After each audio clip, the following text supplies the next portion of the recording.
Bah dis donc, même le jingle est fatigué, décidément. Bonjour, bonsoir Hicham, ça va bien? Ah, il faut brancher, débrancher le casque, on n'entend pas. Il y a le petit problème technique, il y a eu ça pareil tout à l'heure. Ne t'inquiète pas, c'est la soirée des problèmes techniques. Si c'est que ça, Ça marche. Ça fonctionne. Ah, ça y est. Super. Salut Hello. tout le monde, content de vous voir. Bah nous aussi. J'avais hâte. Et en plus, Désolée du retard. Ouais, il y a eu des complications. C'est pas grave, méchant Google. Très méchant Google. Ah mais totalement, hein, c'est de sa faute, on lui tape dessus, franchement pas sympa du tout. Est-ce que ça va bien Hicham, puisque je sais que bah, du coup toi et toute l'équipe, vous revenez d'un gros Paris Manga et ça devait être du coup une grosse convention puisque vous fêtez vos 1 an depuis pas très longtemps, donc vous êtes arrivé dans une période un peu complexe. C'est peut-être parmi vos premières conventions? C'est même la toute première convention. Oh, c'est la toute première convention. Ah bah, sacré baptême du feu, parce que ouais, vu l'état de la convention. Non mais dedans, dans l'événement, ça devait aller, je pense, c'est vraiment le souci qu'il y a eu à l'extérieur. Ouais, en tant qu'exposant, ça allait, parce qu'on était derrière notre stand, on accueillait les visiteurs. Après, c'est vrai qu'en tant que visiteur, je peux comprendre. Bon, du coup, vous avez eu du monde, ça c'est plutôt chouette, parce que rien de pire que de commencer par des petites conventions, Ouais, il y a un peu moins de monde, et là, vous avez du... Il y avait du monde, ouais. Ah ouais. Ah, là, il y avait du volume, ça bouchait dans les allées. Bah ouais, on a vu des vidéos, c'était impressionnant. J'ai pas essayé d'y aller, moi, du coup. Bah moi non plus, J'ai vu, j'ai fait ouf. J'étais un peu trop loin pour ça, mais j'y serais pas allé quand même. En tout cas, félicitations pour cette première convention du coup pour Maned. On espère évidemment que vous allez en faire plein d'autres et peut-être évidemment Japan Expo qui est tout au bout. C'est un peu le point final de est-ce qu'on va réussir à retrouver un rythme normal sur les événements. Évidemment, on attend désespérément le petit Japan Expo qu'on recevra sûrement un peu avant l'événement pour qu'il nous fasse un peu le détail du planning évidemment dans le cri du mochi parce que c'est hyper cool de les recevoir à chaque fois. On va essayer d'expliquer un petit peu à tous les gens qui ne connaîtraient pas Maned. Maned, c'est né comment? Comment est-ce que le projet de cette maison d'édition est né? Avec qui? Sachant que nous avons ici le petit organigramme qu'on peut retrouver d'ailleurs sur le site de Maned. Si vous fouinez un petit peu, vous verrez qu'il y a plein de petites infos concernant évidemment la maison d'édition et sur leurs différentes licences. Et là, on peut voir que c'est une société à taille humaine, ça donne l'impression que c'est vraiment tous des copains en plus. De les avoir comme ça. C'est les photos, c'est les photos. C'est un peu le cas en fait, c'est un peu le cas. Parce que j'ai réuni la plupart de mes amis, plus une personne pour créer la société. Alors l'histoire de la création de la société, comment la faire simple? Disons que sur internet, j'ai rencontré un ami qui m'a dit être tatoueur. J'avais un tatouage à faire et il se trouvait qu'il était sur la côte ouest, en Vendée, et je passe toutes mes vacances là-bas. Donc je l'ai rencontré et au détour d'un tatouage, il m'a dit bah moi je créerais bien une maison d'édition. Je lui ai dit bah tiens, moi aussi j'en créerais bien une. Donc pourquoi pas après tout? On s'est dit ça juste pour le fun, puis après je l'ai invité à manger à la maison. Autour de quelques bouteilles de la fameuse Trousse-Pinette, on s'est dit bah allez, on se lance. Donc on en a papoté pendant plusieurs mois et puis on a fini par trouver un interprète. Donc c'est notre fameux Gang Bean, qui n'était pas un ami à l'époque, mais qui est devenu un ami maintenant, qu'on a lancé en fait à la pêche par rapport aux licences qu'on voulait faire. Incroyable, c'est parti d'un tatouage et c'est devenu un projet grand comme celui-là. C'est un tatouage de quoi, si c'est pas trop indiscret? Ouais, j'étais curieuse, alors faut le faire. Je fais du karaté, donc c'est un karatéka à genoux avec des volutes de fumée qui forment le tigre, qui est le symbole de mon école. Oh là là, c'est hyper classe. Très classique.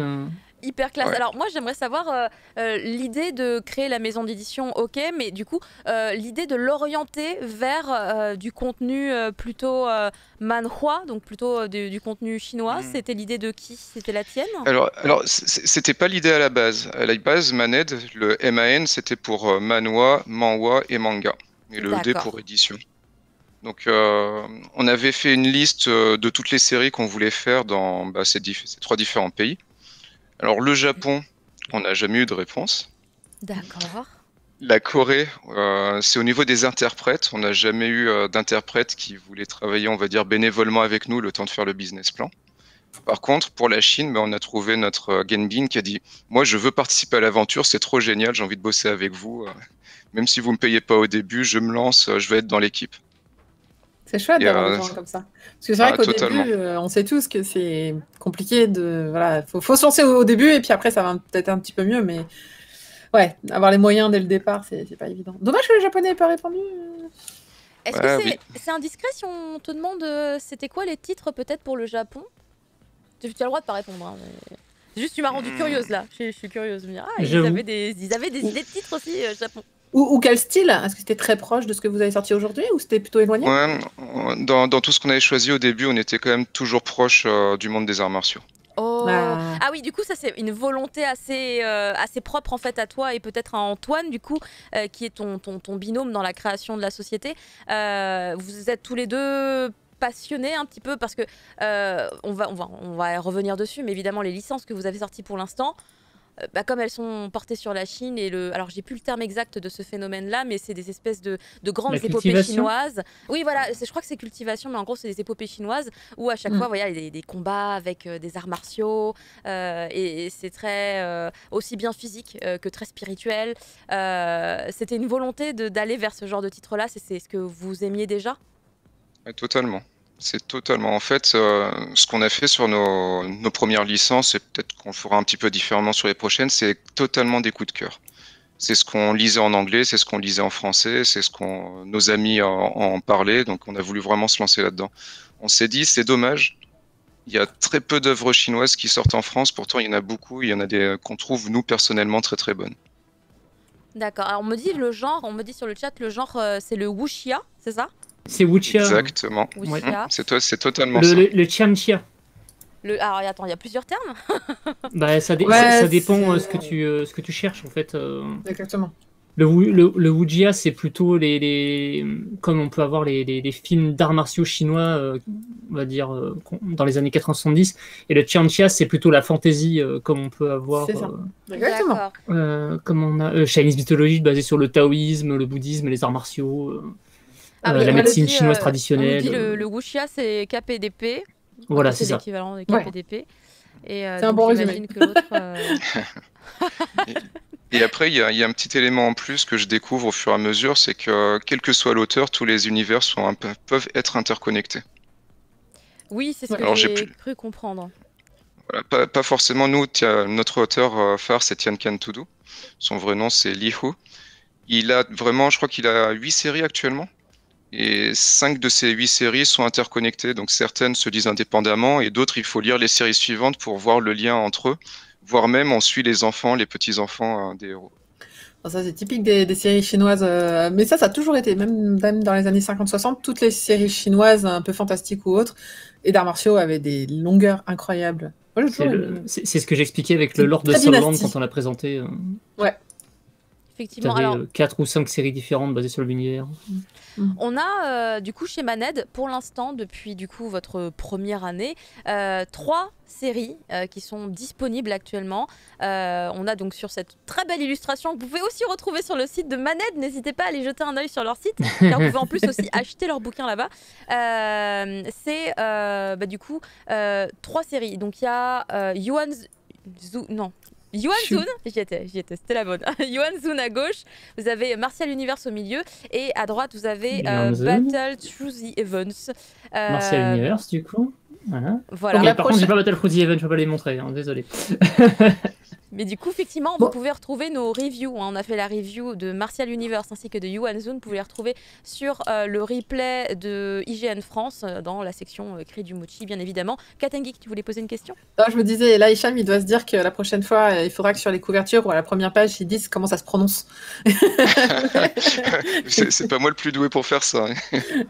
Battle Through the Heavens, c'était pas mal. Le titre chinois, c'était Dopokangkyon ou c'était autre chose? Oui, c'était ça. C'est ça. C'était ça. Après, on peut dire BTTH, ça passe très très bien. Oui, ça passe bien, BTTH, comme ils font avec Todag. Voilà, non, j'aime pas quand ils mettent. Oui. Après, ça fait bizarre. Moi, j'aime bien quand on dit le trait. En plus, c'est joli, Battle Through the Heavens. J'aime bien. D'accord. Exactement. Donc tu dis Tales of Demons and Gods, du coup, à chaque fois. Du coup, je dis pas Todag parce que je trouve que j'ai toujours dit que j'avais un problème avec les abréviations et Todag particulièrement parce que ça sonne tellement Todag. Ok, mais alors que tu vois. D'accord, bah moi j'avoue ça fait gagner beaucoup de place dans les tweets pourtant. Ouais, mais... ouais, ok, après, d'accord. à l'oral, on dit pas. À l'oral, c'est vrai que ça peut être sympa. Mais ouais, c'est ça. Cool, voilà, effectivement. Pour revenir justement sur Battle Through the Heavens, pour le prononcer en entier, pour faire plaisir à Marcy, évidemment. C'est la série par laquelle vous avez commencé chez Maned. Et c'est aussi pour ça que c'est la série avec le plus de volume disponible actuellement. Le tome 7 est sorti tout récemment, il me semble. Fin octobre. Fin octobre, oui, vraiment très récemment. Pour le coup, je me suis pas trompée. Et c'est donc une série. Pourquoi l'avoir sortie en premier, celle-ci? Est-ce que c'est parce qu'il vaut mieux commencer par celle-ci pour s'interconnecter avec éventuellement les autres ou... Non, pas forcément. C'était notre coup de cœur de base. On était tous d'accord dans l'équipe. On avait fait une sorte de vote à partir de plusieurs séries qu'un éditeur pouvait nous proposer, voire même de plusieurs éditeurs à l'époque. Et c'est celle qui venait en tête. D'accord. Donc ça, c'est un très gros coup de cœur de l'édito finalement. C'est pas un petit titre en plus. Hein, non, en fait. Est-ce que c'est un des plus gros titres en Chine. On sait combien il y a de potentiel volume à venir du coup dans l'édition française? C'est vrai que c'est une question qu'on me pose très souvent. Alors sachant qu'en Chine, ils arrivent sur les tout derniers arcs, on avait estimé à peu près 70. Sachant que le premier arc qui nous intéresse le plus arrive jusqu'au 18e tome. C'est-à-dire, il clôt la ça base surprend toujours, mais on devrait avoir l'habitude maintenant, parce qu'avec les titres chinois, c'est pas que chinois d'ailleurs, hein, mais les webtoons en général, et tout ce qui s'y approche les webtoons en Chine, c'est très long. Donc c'est vrai que... Le webtoon, une fois compilé, ça va en vrai. Mais par contre, oui, ça dépend quoi. Oui, après ça dépend. Genre tout ce qui est un peu l'équivalent, on va dire, des shonen en webtoon, ça peut être très long. Ça peut être à 400-500 chapitres, c'est vrai. Ouais, Orgol est très long, mais c'est vrai qu'ici, il y en a 1200 chapitres, je t'assure que tu commences à les sentir passer quand même. Ah oui. C'est quoi qui a 1000 chapitres? C'est Solo Leveling, non? Non, il en a moins un petit peu moins. Il en a moins. Beaucoup moins que ça. C'est un autre shonen. Enfin, c'est un autre isekai. C'est tous des isekai. C'est des isekai. Après, si on prend les shonen japonais, on a des séries avec énormément de chapitres et de tomes aussi. Bah, je sais pas, je sais pas si vous connaissez, il y a un One Piece. Ouais, One Piece, voilà. Combien 1000 chapitres 100 volumes. Ok. C'est ça. Et à côté, on a Hajime no Hippo. Oh là là, lui, il est parti. Un autre niveau. On n'en parle même pas. Et du coup, ça fait pas peur de se lancer comme ça en se disant, tiens, on vient d'arriver, on va se lancer dans une série, et ça va être, même si c'est sans doute une des meilleures effectivement en ce moment, de se lancer sur un truc qui va potentiellement faire 70 tomes. C'est pas courant et ça fait pas peur. Même pas peur. Parce que à côté de ça, j'en parle ou j'en parle pas. Je lâche quelques infos. Mais bien sûr. Vas-y, lâche. Voilà. On attend que ça. On est bien là. On va faire des grandes séries, mais à côté de ça, on va faire des séries beaucoup plus courtes et dans un genre totalement différent. Oh. Nice. Là, je vous lâche pas encore l'info, mais on va sortir du monde des arts martiaux et totalement des shonen. Et ce sera très certainement pour juillet. De la romance. C'est ça, du shoujo, oui, là, de shoujo, on aimerait bien. Moi aussi, je vais teaser. Il est possible. Super, faudra revenir du coup pour en parler. Mais il est possible qu'il y ait une révélation effectivement dans quelques instants. Bon, pas tout de suite, hein. Attendez un peu la fin de l'entretien, parce que effectivement, on l'a pas dit en fait, on l'a pas teasé sur les réseaux sociaux, parce qu'on n'a pas eu le temps, parce qu'on a eu plein de problèmes, mais il y aura une révélation exclusive au cri du mochi. Merci encore Maned, c'est très gentil de penser à nous. Oui, ce sera tout à l'heure, donc préparez-vous à faire des screens. Qui sera les balancer en supprimant le cri du mochi, hein, on vous a vu. Le cri du mochi est partout, ils peuvent pas l'enlever, c'est pas possible. Il y aura annonce exclusive marquée dessus. Moi, ce que j'aimerais bien savoir, en fait, c'est quoi l'histoire de Battle Through the Heavens? Parce qu'en fait, du coup, on l'a pas chroniqué, donc du coup, je ne le connais pas vraiment. Est-ce que tu peux nous en parler un peu? Je me souviens même pas, j'ai lu il y a trop longtemps, quoi. J'ai besoin d'un rappel aussi.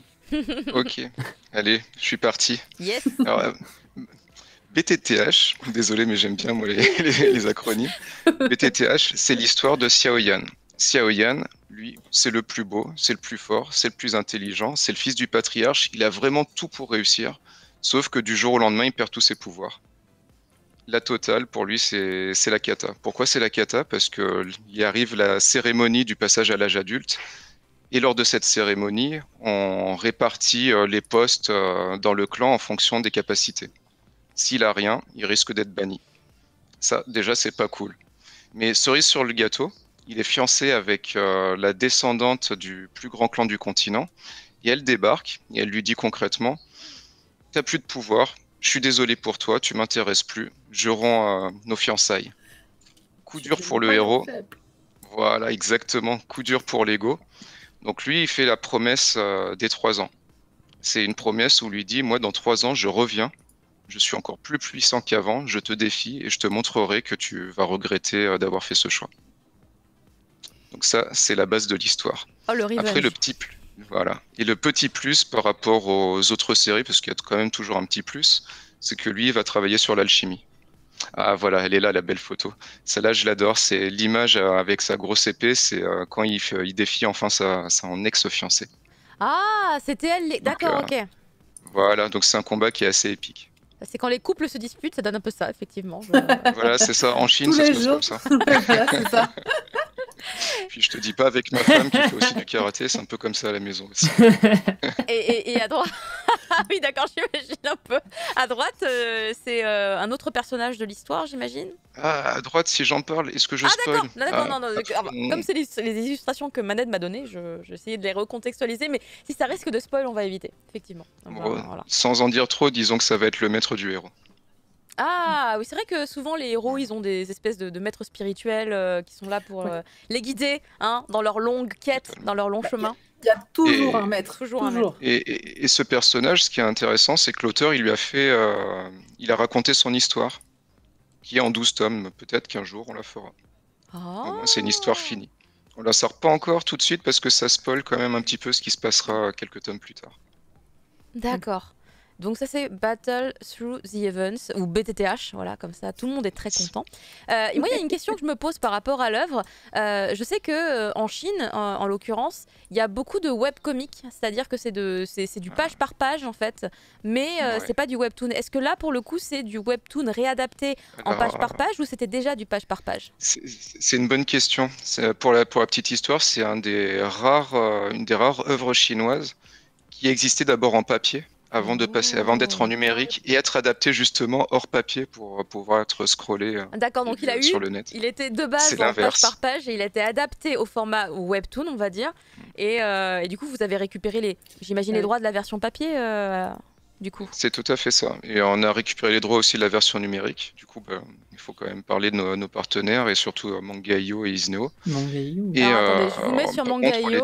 Ils sont là, voilà. Hop là. Voilà. Manga.io, super partenariat. Coucou Kevin, coucou Youn, si vous écoutez. Et avec qui on a donné le format page par page, parce que c'est quand même plus simple. Donc on retrouve sur manga.io le format identique à ce qu'on peut retrouver quand on achète le manga papier. Enfin, la version papier en tout cas. D'accord. Exactement. Donc c'est pareil pour les deux. Donc c'est intéressant. Tu disais que c'était également sur Isneo ? Tout à fait. D'accord, donc ça veut dire qu'on peut acheter les tomes en version numérique chez eux et faire la lecture en ligne chez Manga.io. D'accord. C'est cool d'avoir effectivement plusieurs possibilités parce que j'avais pas souvenir d'avoir vu des titres disponibles chez Manga.io être disponibles en numérique à l'achat chez Isneo. J'ai pas souvenir d'en avoir vu, donc c'est intéressant. Alors, si tu vas sur la Fnac, tu as la possibilité de retrouver nos tomes et juste en dessous, ils les vendent en format numérique. Ah, c'est cool. Je crois qu'ils appellent ça l'achat à l'acte, si je dis pas de bêtises. D'accord, c'est intéressant, c'est intéressant. Il y a quelqu'un qui repose la question, Lithiarine. Est-ce qu'il y a un ordre pour tout lire? Et donc je le redis, je pense qu'il y en a pas. Ils peuvent vraiment tous se lire indépendamment. C'est un petit peu la force de l'œuvre, c'est pour ça qu'on a bien choisi les licences. Et il faut vraiment attendre la fin de chaque série avant d'attaquer les autres œuvres. Je pense à The Great Ruler, qui est le nom anglais, ou Dazuze, si je le prononce bien en nom chinois, qui spoil intégralement dès les premières pages Martial Universe et Battle of the Heavens. D'accord. Voilà, donc on va pas les faire tout de suite parce que ce serait un peu dommage. D'accord. Et, un jour peut-être. C'est comme si tu commençais Boruto et qu'après tu fais Naruto. Voilà, c'est totalement ça. Ah mais il manque un bras à acheter. Moi j'aurais dit mais il a eu des enfants. Mais bon, chacun son point de vue, mais très bien, pas de souci. Comment s'est fait cette rencontre et cette collaboration avec Manga.io pour Maned? C'est Kevin qui nous a contactés. Kevin de Mangayo, il nous a contactés. Alors, à l'origine, on voulait commencer par du numérique. On voulait obtenir les droits numériques, puis on s'est rendu compte que c'était pas possible. On n'avait pas la possibilité financière ni les compétences pour faire ça, donc on s'est rattaché sur le livre. Et quand il nous a contactés, c'était un petit rêve qui se concrétisait. Donc là, on est retourné voir nos amis de Chine et on a discuté avec eux pour avoir les droits. Ça a mis pas mal de temps, mais ça a fini par se concrétiser. Si un jour vous avez Mangayo, ils vous en parleront. Ils nous ont attendus pendant longtemps. Bon, on leur posera la question quand ils reviendront, puisque a priori, je crois, faudrait que je vérifie mon planning, mais d'ici la fin de l'année, normalement, on les revoit. On les revoit pour refaire un point sur la plateforme, parce que maintenant, il y a l'application en plus du site web. C'est vrai. Et du coup, normalement, voilà, on s'était mis d'accord en off, bien évidemment, pour qu'on en reparle dans le cri du Mochi. Donc, on pourra leur reposer la question. Alors, vous les avez attendus longtemps? Oui, quelqu'un dans le chat semblait dire que c'était un peu plus long pour les droits chinois comparé aux autres. Bon, malheureusement, je suis pas sûre que vous puissiez comparer. Peut-être plus tard, vous pourrez nous dire si vraiment il y a une grosse différence. Mais voilà, il semblait dire que c'est pas facile. J'oserais dire ça va dépendre des licences. C'est vrai que la Chine, c'est un très très grand pays. Donc quand on prend Ziyin, c'est une des plus grosses maisons d'édition. Quand on veut faire valider quelque chose, il faut que ça monte toute la pyramide avant de redescendre au niveau des signatures. Donc ça prend du temps. C'est marrant. Ça ressemble beaucoup au Japon. Ça ressemble au Japon. Oui, c'est ça. C'est ça que je dis. Voilà, c'est pareil. Pas des pays évidents. Alors d'ailleurs, oui, vas-y. On revoit très souvent les contrats, paragraphe par paragraphe. C'est peut-être la partie la plus longue. C'est les allers-retours au niveau des contrats. Est-ce que, du coup, au niveau des droits, donc savoir que la Chine a quand même un système de droits d'auteur qui est très particulier. Est-ce que vous avez été conseillé? Est-ce que vous êtes renseigné un petit peu comment fonctionnait le droit d'auteur chez eux? S'ils ont quelque chose. C'est pour ça qu'il y a beaucoup, entre guillemets, de contrefaçons en Chine, parce que justement, ils ont une vision des droits d'auteur qui est vraiment très unique. Qui est chinoise. On peut le dire. Il faut aimer la Chine pour signer le contrat. C'est dans les c'est dans les paragraphes. Il faut le signer en plus. Non, c'est pas si particulier que ça. Au niveau des droits d'auteur, ils sont sur le principe international. D'accord. Oui. Au niveau du calcul, ça va être la même chose qu'avec un auteur français qui voudrait être publié chez Maned, chez Niska ou chez d'autres copains, quoi.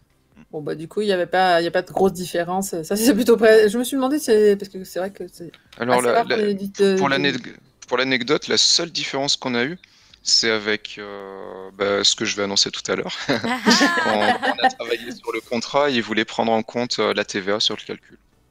Je ne sais pas si vous connaissez le principe, mais on fait toute la TVA, c'est pour l'État. Bah ouais. Donc on ne peut pas leur reverser la TVA aux Chinois, quoi. Donc voilà, il a fallu leur faire comprendre comment fonctionnait la TVA en France et ça a pris très longtemps. Ah oui, ça devait être complexe. C'est vrai que c'est un peu particulier quand on a une société. Mais justement, en parlant de société, la petite aventure avec le tatouage, c'était très rigolo, mais on se lance vraiment, genre juste comme ça, après un tatouage, d'en créer une société.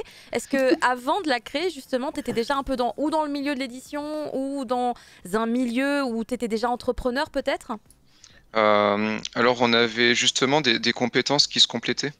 Parce que lui, il est tatoueur, certes, mais c'est en salon de tatouage. C'est lui le patron, il a quelques employés. Donc concrètement, il avait le banquier, il avait l'avocate, il avait la comptable.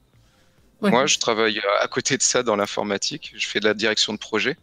Donc je sais comment planifier les choses, je sais comment organiser les choses. C'est un petit peu ma force. Donc là, on était complémentaires. Après, on n'a plus qu'à trouver les personnes qui voulaient travailler avec nous pour les différents postes. Que ce soit la traduction, le lettrage, la correction. Puis comme Antoine travaille dans le tatouage, il a une formation qui est aussi intéressante, il est infographiste à la base. C'est lui qui fait la conception finale du livre sur InDesign. Et quand les Chinois nous envoient des fichiers où il reste ce qu'on appelle des SFX, donc les petites images les petits dessins qui font du son derrière le texte, il est capable de les effacer, de redessiner derrière le dessin. D'accord. On gagne beaucoup de temps avec lui. Il est vraiment très très bon. Du coup, vous éditez les onomatopées, vous mettez du texte français à la place sur toutes? Alors, pas sur toutes. On s'est fait avoir sur BTTH au début. Sur les 1 et 2, on s'est dit c'est l'œuvre chinoise, on fait la totale. Puis on s'est vite rendu compte avec les commentaires de nos fans, parce que coucou les fans Discord, il y a toute l'équipe qui est là. Ils nous ont remonté un petit peu tous les retours des libraires, les retours des gens qui croisent. Et on a refait totalement le tome 1 et 2 en épurant un maximum et en gardant l'essentiel. D'accord. Et du coup, maintenant, parce que quand on a un s'agenouille, par exemple, et le héros qui s'agenouille, on l'enlève le s'agenouille. Et il y a des termes qui sont purement chinois où c'est marqué hua ou dong ou des trucs qui servent à rien, qui apportent rien. Maintenant, on les met plus. Non, ça c'est intéressant comme approche parce que moi j'ai cette approche-là aussi et on me tape dessus en me disant mais non, il faut laisser tout comme à l'origine en japonais, en chinois ou en coréen. Mais si vous pouvez pas les lire, c'est dommage, on perd un petit peu. Je suis d'accord, c'est inutile et parfois même ça gâche le dessin parce que comme ils nous passent des fichiers Photoshop, donc des PSD, on appelle ça, complet avec vraiment la totale. Si on enlève le SFX, on a la possibilité d'avoir un dessin beaucoup plus beau et accessible. Qui sera pas masqué concrètement. Je sais que la question sur les onomatopées, on va dire, se pose beaucoup selon les maisons d'édition. C'est juste des décisions selon les lignes éditoriales. Et je sais qu'après, le ressenti en termes de sensibilité par rapport au lecteur, il est tellement différent d'une personne à l'autre. Je sais que récemment, il y a Marie Palot en émission qui avait dit que ça la sortait vachement de l'histoire quand les onomatopées n'étaient pas traduites. Ouais, moi aussi. Et moi, je me rends compte que moi, je suis plus team. J'aime bien quand il y a les deux. J'aime bien quand on garde l'original et que on rajoute en français dans un coin de manière très artistique aussi.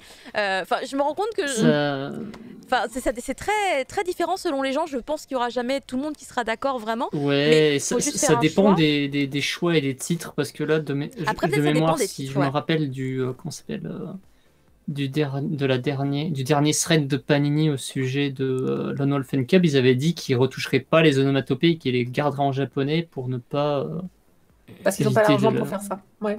Je sais pas si c'est une question d'argent ou c'était juste... On a déjà discuté avec deux éditeurs, c'est souvent une question d'argent, parce que ça prend beaucoup de temps de tout éditer de toute manière. Ensuite, il faut remettre en graphique, c'est-à-dire que quand tu mets juste la traduction... Là, je crois que c'était surtout que comme c'est un vieux titre, en fait, ça n'existe pas en une version... comment dire En fait, de temps en temps, les Japonais t'envoient ce qu'on appelle les fichiers plats. Ça veut dire que tu n'as pas de différents calques et tu peux pas retirer le SFX. Et j'ai lu une œuvre il n'y a pas longtemps, le SFX et la traduction en français juste à côté. Pour moi, ça rajoute de la lourdeur à l'image. Parce que s'ils essayaient de redescendre, en fait, ils dénatureraient le truc. En fait, ça irait pas. Mais c'est comme ça qu'on fait. Tu regardes Pika, par exemple, avec les clamps. Les clamps qui sont très très difficiles à éditer parce qu'elles mettent des onomatopées littéralement partout et puis très stylisées, etc. Ont très souvent édité l'intégralité de ces onomatopées et ça rend très bien, mais effectivement ils ont dû effacer, redessiner, refaire. Et ouais. C'est la même chose que visiblement se fait Manhead. Et donc bravo. C'est pas tout le monde qui a le trait de Goseki Kojima. Oui, tu vois, c'est pour ça qu'il faut s'entourer de gens talentueux comme ils ont fait. Et c'est pratique d'avoir effectivement quelqu'un qui est dans le tatouage parce que il y a la patte artistique, donc. Ouais. Mais j'ai rigolé sur chef de projet informatique. Tu vois, Caroline, quelqu'un d'autre va te parler encore de Microsoft, tu vas voir. Alors, nous cherchons actuellement des alternatives à Google. Non, mais... Parce qu'ils nous cassent les gueux. Katangi, qu'il faudra que tu me donnes des cours de PowerPoint, hein, si tu veux. Mais moi, pour l'instant, de ce que j'ai réussi à faire avec PowerPoint, je peux pas faire la même chose. Et je rigole parce que le dernier invité qu'on a fait était aussi chef de projet informatique. Et en fait, on est partout. Il y a un concept. Je suis mariée avec un informaticien aussi. Voilà, écoute, ils sont partout. C'est terrible. On est partout. On envahit le monde. C'est ça, exactement. On fait tourner le monde en même temps, c'est pour ça. En partie, effectivement. On va revenir justement, on le voit ici sur Yuan Zun, qui... Alors, c'est le 3e ou c'est le 2e? J'ai perdu le fil. C'est le 2e. C'est le 2e, Yuan Zun. C'est le 2e, c'est en juillet, ouais. Si j'ai eu un doute, je crois Martial Universe et Yuan Zun étaient proches, non, dans leur sortie. Oui, on les a fait très proches. C'est pour ça que je n'étais pas très sûre. En fait, à l'origine, on avait fait notre Ulule et en fonction du montant du Ulule, on a annoncé plusieurs séries à sortir pour la Japan Expo 2021, qui n'a jamais eu lieu. Donc on les avait annoncés pour la Japan Expo. Finalement, on en a sorti 2 tomes de Yuan Zun sur la date de la Japan Expo. Et Martial Universe, on a décalé histoire de souffler un peu parce que ça prend du temps de faire tout ce travail avec une petite équipe. D'ailleurs, l'équipe, vous êtes à temps, pas peut-être plein, mais en fait, tout le monde travaille uniquement sur Manhead. C'est pareil pour toi. Pas du tout, pas du tout. Ouais, on a tous un travail à côté et on fait vraiment ça par passion. C'est pour ça que les séries qu'on sort, au début on s'est dit on fait un blockbuster, mais on sort vraiment ça par passion. Si on est à l'équipe sur la société, on est content. Par contre, on paye tout le monde pour les tâches qu'ils font. D'accord. Je vois le compte de Manette dans les coms. Oui. On est exploité, sauvez-nous. Il y a une discussion Je suis presque sûr de savoir qui dit ça. Balancer, c'est qui? C'est Antoine. On a vu l'organigramme. Tu peux donner tous les prénoms, on peut les retrouver. Ah non, ça c'est secret. Si je dis quel prénom va derrière quelle manette, ça enlève le chat. Alors il y a la dénonciation sur une Lamborghini achetée il n'y a pas longtemps, a priori. Non, on a acheté de la trouspinette pour la soirée qu'on a tous fait ensemble samedi soir. J'ai invité tout le monde à la maison. Il y avait presque toute l'équipe. Et, pour la Paris Manga, on s'est réunis. On a fait notre séminaire. On a travaillé sous trouspinette. Et ça a commencé à dresser des plans, j'imagine, pour 2022. On y vient à 2022, on y viendra, ne vous en faites pas. Yuan Zun, donc la deuxième série à sortir chez Maned. Alors là aussi, j'imagine bien un gros coup de cœur. Et pour le coup, c'est un titre qui s'inclut dans l'univers de Battle Through the Heavens. Donc là, pour les gens qui connaissent bien en tout cas ce type de série, c'est hyper cool, j'imagine, de retrouver ce genre de titre où on sait qu'on en lit un, on lit l'autre et en fait ça va finir par se connecter quelque part. Là pour le coup c'est Prof Isekai qui montre des petites pages, planches. Voilà, des petites planches du tome qu'il a entre les mains. Donc le tome 3 n'est pas encore sorti, il y a marqué précommande. Il sortira quand? Il sort à la fin du mois. À la fin du mois de novembre. Voilà, personnellement je les reçois vendredi ou lundi. Et pareil pour Antoine. Très bien. J'aime beaucoup le dessin du Yuan Zun pour le coup.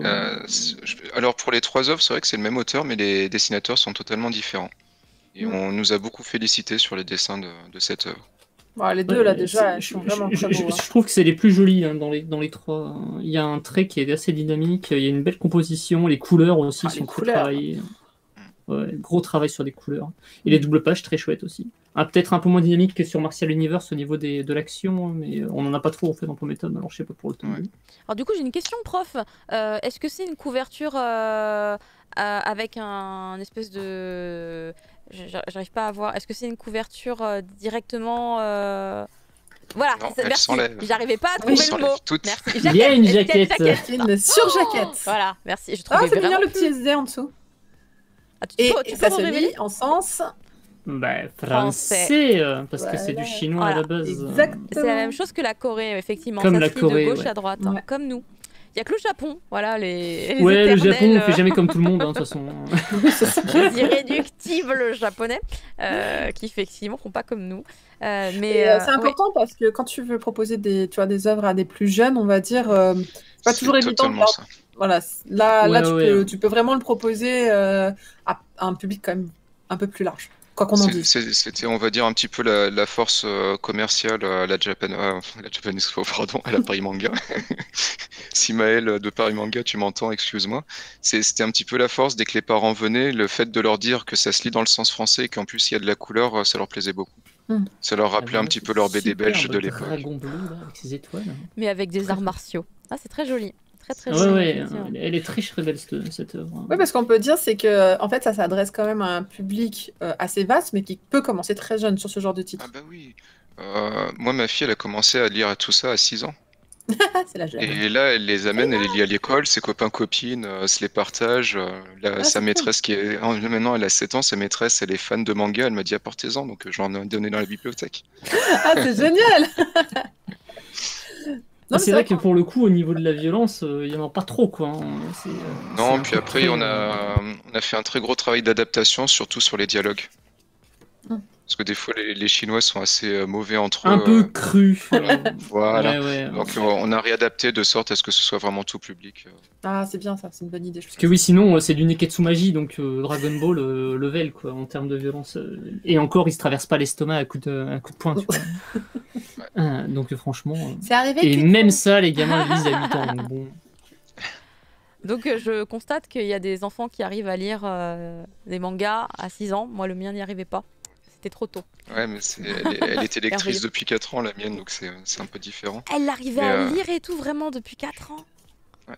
On est sur un génie. On est sur un génie en fait. Et il nous le dit pas non plus. Cela dit, j'ai appris à lire très tôt aussi. Alors, je les ai gros. Cela dit, ce genre de titre est plus facile parce que quand vous ouvrez un manga, en fait, vous avez des écritures un petit peu partout. Ouais. Et pour un enfant, c'est pas évident de suivre vraiment toutes les écritures, alors que quand vous avez ce genre de titre, ça va être un chouïa plus vers la BD, donc plus cadré sur le texte. On va pas en avoir partout, on va en avoir pas mal, mais globalement, à suivre avec l'œil et à suivre vraiment l'écriture dans le sens qu'il faut, c'est plus simple. Après, avec le manga, tu es obligé, de partir dans l'autre sens. L'avantage qu'il y a avec ces séries-là, c'est que tu as 2 lectures. Alors, quand je questionne ma fille, elle a compris certaines choses, mais elle est obligée de me poser des questions pour d'autres. Et si je la questionne, c'est vrai qu'elle n'a pas eu tout le sens. Donc, elle est contente, elle est ravie de sa lecture. Mais c'est vrai qu'il y a une lecture beaucoup plus adulte derrière. Par exemple, Yuan-Zun, il y a quand même quelques petites intrigues politiques que les enfants, forcément, ils vont pas forcément comprendre. Voilà. Puis il y a les calligraphies aussi que j'aime bien, la calligraphie magique. Ça c'est chouette. J'espère que c'est développé parce que du coup dans le tome 1 j'étais frustré. À la fin le mec il est là, ouais en fait tu vas peut-être récupérer tes pouvoirs. Je suis là, mais non, il faut qu'il se batte avec cette calligraphie magique là. Vas-y, je m'en fous s'il récupère tout là. C'est quoi l'intérêt? Tu comprends pourquoi on a sorti 2 tomes ensemble. Voilà, c'est ça. Voilà. Du coup, vous m'envoyez qu'un, c'est sadique un peu. Mais écoute, maintenant on sait qu'ils sont en numérique. On sait qu'ils sont dispo en numérique. C'est plutôt cool. Cool. Ouais, bien sûr. Exactement. J'avoue, moi je suis très team numérique en ce moment puisque j'ai des problèmes de place. Donc c'est cool quand tout est dispo en ligne. Alors j'avais une question. Vous voulez peut-être une anecdote sur Yuan-Zun? Oui. Parce que c'est pas une œuvre qu'on avait prévu de faire tout de suite. C'est pas une œuvre qui était dans les cartons. Un jour, on fait une petite réunion avec Zine, donc l'éditeur chinois de BTTH. Désolé, je te regarde à chaque fois. Quand je dis BTTH. Donc je leur présente tout ce qu'on a fait, les chiffres, les impressions, quand est-ce qu'on va sortir les tomes suivants. Puis ils nous disent comment vous voyez l'avenir, est-ce qu'il y a une autre œuvre que vous voulez prendre? On leur parle de Martial Universe, on leur dit on va faire Martial Universe, mais ils disent pourquoi, c'est pas le même dessinateur? Oui, mais nous c'est l'auteur qu'on aime beaucoup. Et c'était pas dans la même maison d'édition, donc je pense que ça les a fait tiquer. Ils nous ont dit, mais nous par contre on a Yuan-Zun, du même auteur, c'est nous qui avons les droits. On est cool, on est gentil, on est beau. Voilà, c'est ça, j'aurais dit, nous on avait prévu de faire qu'une série par an en plus, parce qu'au niveau budget, on n'est pas sûr que ça puisse suivre. Puis après, Antoine est venu me voir, il m'a dit, si, ça va suivre. Si. Il a vu les résultats des premiers BTTH et on s'est dit, allez, on se lance, on le fait. En plus, c'est une belle œuvre, notre traducteur voulait le faire à tout prix, donc on s'est lancé dedans. Par contre, niveau contrat, c'est encore plus compliqué parce que c'est tripartite et il y a l'État qui possède aussi les droits de Yuan-Zun. Sérieux? L'État chinois. Mais... Ouais. Qui ça? L'État chinois. Le gouvernement chinois. Oui, je suis pas très étonnée. Nous, on a trouvé ça particulier, mais au final, pourquoi pas? Donc, toute modification de contrat, vous connaissez tout à l'heure l'histoire de la pyramide, disons que ça monte une pyramide encore plus vaste, quoi. Ouais. Mais vous l'avez eu rapidement, c'est normal. Vous l'avez eu rapidement, Yuan-Zun, en plus, du coup, pour le coup, c'est incroyable. Oui, parce que comme on était déjà chez Zine, du coup, ils nous connaissaient Je peux pas dire de mal sur eux, c'est impossible. Ils sont vraiment très paternalistes avec nous, ils savent qu'on est une jeune maison d'édition, ils ont pas trop l'habitude de bosser avec les Français. On a fait des erreurs, ils nous ont aidés, ils sont vraiment très sympas et très cool là-dessus. Et très arrangeants. C'est le petit coup du cœur. M'a fait mon cœur, voilà, il est mieux comme ça. C'est mignon. Non, ils sont vraiment top avec nous. Dès qu'on a un petit souci, ils sont toujours derrière nous.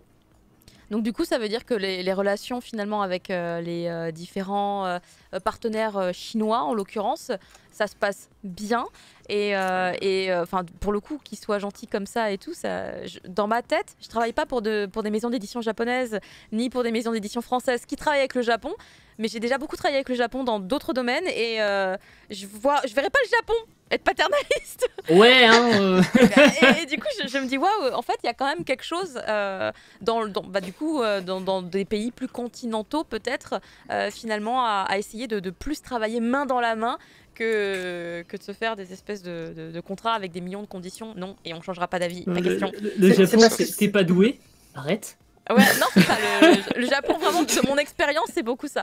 Du coup, je sais pas comment ça fonctionne avec le Japon, mais les Chinois, on leur pose une question, on a la réponse presque tout de suite. Enfin, ils sont très réseaux sociaux, ils ont leurs applis directement avec eux. C'est chouette. Ouais, ils sont motivés. Alors, on est obligé de passer quand même par Bin qui nous sert d'interprète commercial, mais les retours sont assez rapides.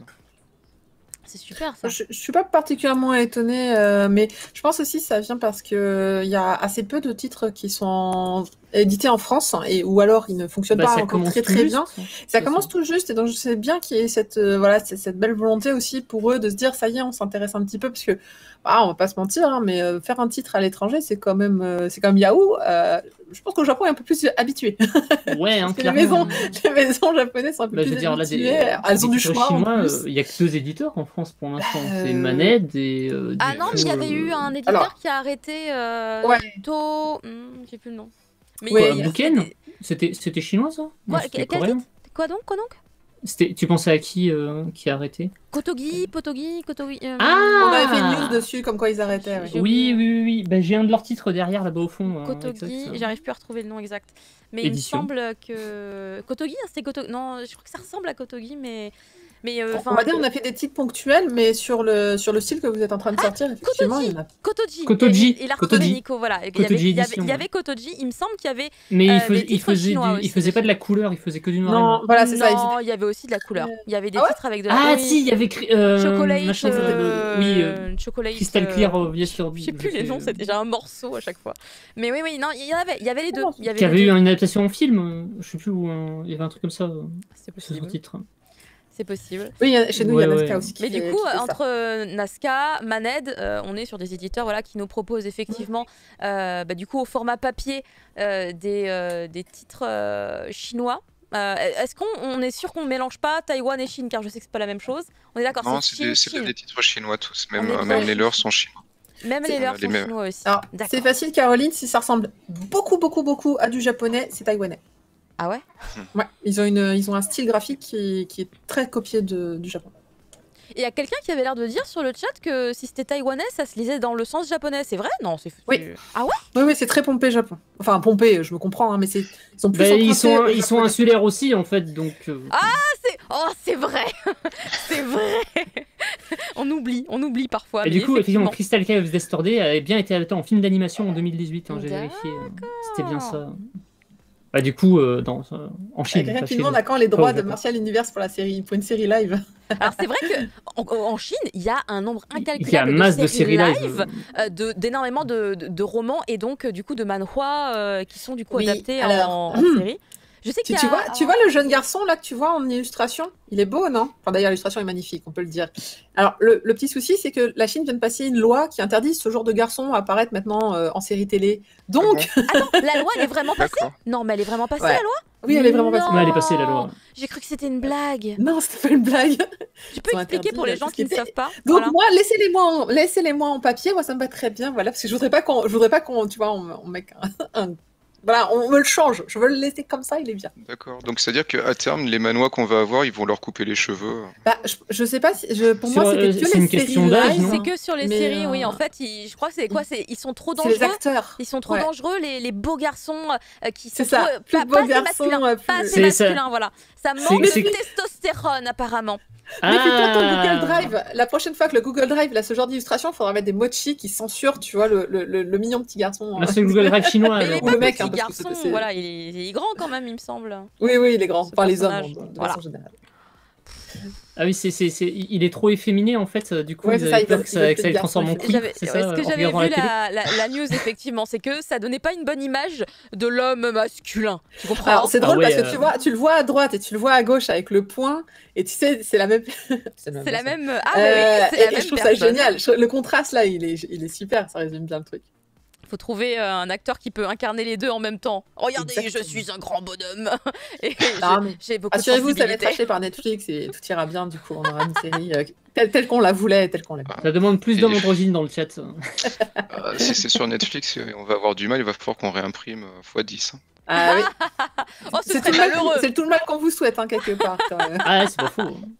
Ouais, c'est tout le mal que je me souhaite aussi. Ça a du succès alors, du coup, Battle for the Heavens et Yuan Zun et tous ces titres. Alors, c'est Yuan Zun qui a le plus de succès. Il a été totalement placé sur les premiers mois. Ah, ça là, chez le distributeur, il reste pas beaucoup de bouquins. Oh, bon, c'est ce qu'il vous reste à faire, les gens, si vous voulez vraiment le lire. Donc, bientôt une réimpression, on y croit. La fameuse réimp. La réimp. Est-ce que vous êtes content des résultats? Est-ce que c'était ce que vous attendiez? C'est plus que ce que vous attendiez? Alors, sur Yuan Zun et Martial Universe, on pensait pas avoir ces résultats tout de suite. Donc, on est vraiment content. Ça fait plaisir. C'est chouette. C'est clair. Je pense que ça fait plaisir. Ouais, c'est très chouette. Mais je pense qu'on est sur un marché. Une vraie appétence, hein. Ouais, en fait, je pense qu'on est vraiment sur un marché qui était inexploité parce qu'on constate du coup, il y a une demande. Hein. Il y a une demande. Nazca, quand on les avait eus, il y avait eu un discours assez similaire justement sur cet enfant qui joue avec des Lego. Pardon, il y a du bruit de Lego. Enfin, Todax a cartonné. Après, Solland, il s'est fait sacrifier par le Covid, mais effectivement. Mais effectivement, il y a un public que les gens ne se rendent pas forcément compte qui est là, qui est présent et qui du coup n'attend que ça. Et vous êtes là et vous leur apportez sur un petit plateau d'argent. Et du coup, les gens sont super contents. Ça fait super plaisir de savoir que le public il est là et que non seulement il est là, mais en plus il est là, il soutient. Il est là, il est en mode ils achètent, mais bien sûr, je suis alors là. Alors que la plupart, je suis sûr qu'ils l'ont déjà lu en ligne depuis un bail, parce que c'est sur internet depuis des plombs. Est-ce que les manhwa chinois, c'est aussi beaucoup piraté à la base? Ah mais ouais, à fond. Je me rends pas compte, Je me rends pas compte. Autant que les trucs japonais, vraiment. Autant que les webtoons, en fait. Clairement. Donc, si les webtoons fonctionnent en papier, alors qu'ils sont disponibles sur le net, il y a le même risque pour moi. Ouais. Mais par contre, est-ce que vous avez été touché par la pénurie de papier, les reports parce que là, tous les éditeurs sont dans la sauce, complètement. Mais vous, peut-être que vous êtes... Non, vous aussi. Si, on a été touché. Alors, augmentation du prix du papier. Ouais. Donc, nous, on l'a pas dit, mais pour l'instant, on a maintenu les tarifs au niveau des bouquins. C'est sympa parce qu'ils sont déjà élevés en plus. Après, c'est de la couleur, donc c'est normal. Voilà, c'est la couleur, puis c'est surtout la qualité du papier qu'il y a à l'intérieur. C'est à peu près la même que les éditions Soleil, si tu connais. C'est pas glacé, c'est un genre de papier un peu souple, mais fait pour imprimer. Les éditions Soleil en BD, tu veux dire, c'est ça? Oui, c'est ça, exactement. C'est pour ça en fait que ça donne parfois pour certains tomes l'impression d'être plus fin, alors qu'il y a exactement autant de pages que. Ouais, il y a autant de pages, clairement. Oui, parce que le poids est aussi. On oublie. Et du coup, j'ai perdu le fil de ce que je disais juste avant. On en était où? Ah oui, par rapport à la crise du papier. La petite annonce qui est pas cool forcément, c'est qu'à cause de la crise du papier, notre imprimeur il a du retard sur Martial Universe 3. Il a du retard d'une semaine, et le retard d'une semaine, ça fait qu'il sortira en janvier au lieu de sortir en décembre. Bon. Ah ouais, du coup pas à Noël, ça pique. Voilà, c'est ça pique un petit peu pour nous. Ah, ça peut jouer. C'est la vie. Justement, on va parler de Martial Universe, qui est donc la fameuse 3e licence qui est sortie chez Maned. Donc les 2 premiers tomes sont disponibles. Ils sont sortis en même temps, il me semble aussi, comme pour Yuan Zun. Et du coup, le tome 3 qui ne sortira pas en 2021, nous avons la confirmation maintenant. Il arrivera en 2022, il faut être patient, mais la crise du papier touche malheureusement tout le monde. Est-ce qu'il sera disponible avant en numérique par contre? Non, parce que Martial Universe, on n'a pas encore demandé les droits numériques. D'accord, donc Martial Universe, pour l'instant, c'est pas disponible en numérique nulle part, aussi bien ni manga.io ni du coup Isneo. Pour l'instant, c'est que Battle Through the Heavens et Yuan Zun. C'est ça, on demandera très certainement les droits pour 2022. D'accord. Et Martial Universe, alors pour le coup, là aussi, donc c'est toujours le même auteur, pas le même dessinateur, mais le même auteur que depuis le début.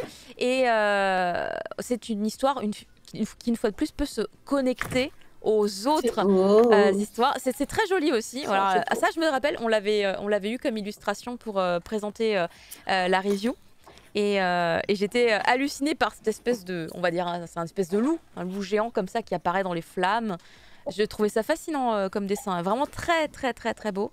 Et là le point, oui effectivement le point. Non, moi j'adore surtout la catchphrase. Un jour il guidera les peuples pour qu'ils se libèrent des chaînes de leur destin. Levez-vous, ouvriers prolétaires de tout pays, unissez-vous. C'est la lutte finale. J'aime bien moi ça, ça me parle.